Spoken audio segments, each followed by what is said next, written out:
दोस्तों, तो पिछली वीडियो में हमने देखा था कि व्हाट इज़ डीबीएमएस और हम लोग डीबीएमएस को क्यों यूज़ करते हैं। तो आज हम लोग देखेंगे कि डीबीएमएस में क्या क्या डेटा मॉडल्स हैं जो यूज़ होते हैं। तो अगर आपको वीडियो पसंद आए आप इसे लाइक ज़रूर करें। इस वीडियो का लाइक हम लोग रखते हैं टारगेट 50 लाइक्स। चलिए स्टार्ट करते हैं।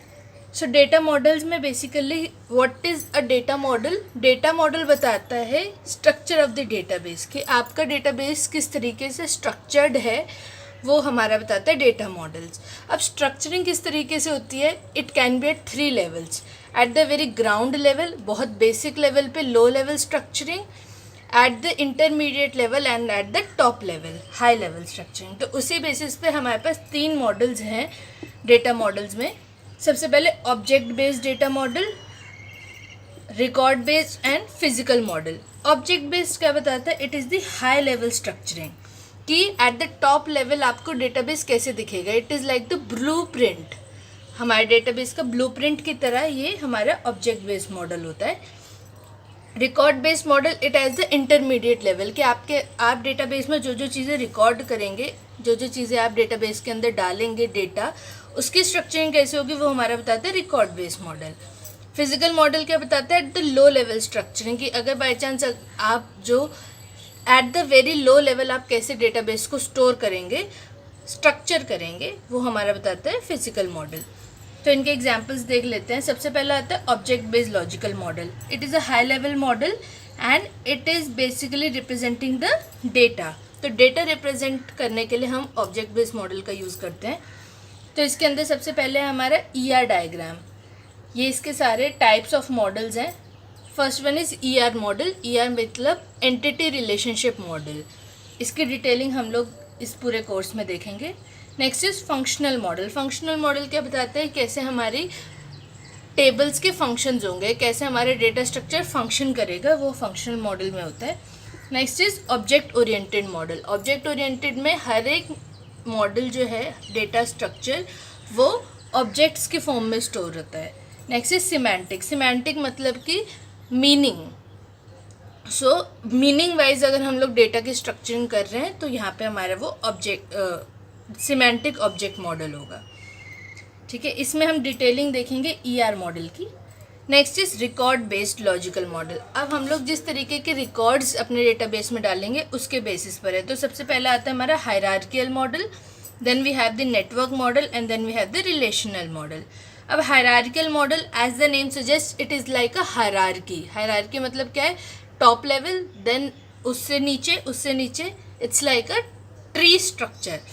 तो it is like a tree level model, मतलब कि एक पेरेंट होगा, उसके फर्दर चाइल्ड्स होंगे, फिर एक पेरेंट, उसके फर्दर चाइल्ड्स। तो इस तरीके से हमारा हायरार्किकल स्ट्रक्चर होगा और बॉटम से लेकर टॉप पर कोई लिंकिंग नहीं होगी। सिर्फ लिंकिंग कैसे होगी, टॉप टू बॉटम, इस तरीके से। So it is the top to bottom model. It has only one parent. One parent क्यों है, कि एक ट्री से लेकर नीचे फर्दरिंग स्ट्रक्चर होगा और कुछ नहीं। Next it is 1-to-m relationship. 1-to-m relationship क्यों, मतलब अगर एक पेरेंट है तो उसके चाइल्ड्स होंगे फर्दर, ये चाइल्ड वापस पेरेंट से लिंक नहीं करेंगे because it is the hierarchy, इस तरीके से। And this was the oldest model जो हम लोग यूज़ करते थे अर्लियर टाइम्स में। जो फर्स्ट मॉडल जो बनाया गया था डेटाबेस के लिए वो था हायरार्कियल मॉडल। तो इसका नाम था इंफॉर्मेशन मैनेजमेंट सिस्टम और इसे डेवलप करा था IBM ने। सो हायरार्कियल मॉडल में क्या है, टॉप डाउन है।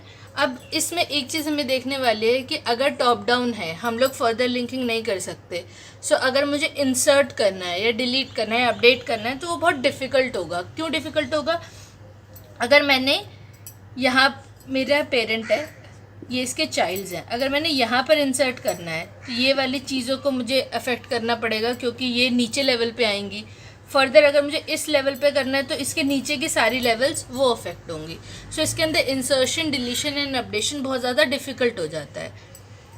नेक्स्ट कम्स इज, ये इसकी डिसएडवांटेज है। Next comes is network model. Network model में क्या है, network as the name suggest interconnection. बहुत सारे कनेक्शंस हो सकते हैं, एक किसी से भी कितने से भी लिंक हो सकता है, and they can return back link to the same. तो इस तरीके से it can form a network also, किसी से भी कितनी बार भी लिंकिंग हो सकती है, तो ये हमारा होता है network model, that is why it has the M2N relationship. अब इसके अंदर हमारा एग्जाम्पल है यूनिवैक्स DMS 1100, तो ये इसका एग्जाम्पल है नेटवर्क मॉडल का। अर्ली हायरार्किकल के बाद नेटवर्क मॉडल ही बहुत ज़्यादा यूज़ किया जाता था अनटिल अनलेस रिलेशनल मॉडल नहीं आया। सो नेटवर्क मॉडल में अगर हम देखें इंसर्ट, डिलीट और update operation, it is more और लेस लाइक पॉइंटर्स ओनली। तो मतलब अगर मुझे कुछ भी इंसर्ट करना है तो ऑल्दो हायरार्किकल से ईजी है कि हमें लेवल वाइज नहीं जाना पड़ेगा, बट स्टिल इसके अंदर पॉइंटर्स का बहुत ज़्यादा चेंज है। Overhead of pointers is there in the network model also. तो ये इसका डिसएडवांटेज है कि हमें ऑल्दो चेंजिंग आसान है बट थोड़ा सा पॉइंटर्स हमें फिर भी चेंज करने ही पड़ेंगे। But when it comes to relational model, 1970 में एक EF कॉर्ड ने रिलेशनल मॉडल दिया था एंड फ्रॉम सिंस देन हमारा ये वाला मॉडल आज तक चल रहा है। सो रिलेशनल मॉडल क्या है, it is presented by EF Codd in 1970, और इन्होंने कुछ गाइडलाइंस दी थी मॉडल को बनाने की। तो 12 रूल्स दिए थे इन्होंने मॉडल को रिलेशनल किसी भी रिलेशनल डेटाबेस को बनाने के लिए, और इन्होंने इनमें से एक था कि it has to be in a proper structure, tabular structure होगा एंड M2N रिलेशनशिप, मतलब कि कोई भी टेबल किसी भी टेबल से लिंक्ड हो सकती है। तो यहाँ पे इन्होंने M2N रिलेशनशिप भी मेंटेन करी, और देयर आर 12 फर्दर रूल्स जो हम ये ER मॉडल में डिफाइंड, रिलेशनल मॉडल में डिफाइंड है, जिसकी जो गाइडलाइंस फॉर्म करते हैं रिलेशनल मॉडल को बनाने की। So this is how all these models are structured. Next is physical model. Physical बहुत लो लेवल पे है, यूजुअली ये यूज़ नहीं होता है, बट इसमें 2 फर्दर मॉडल्स आते हैं, unifying model and the free memory model.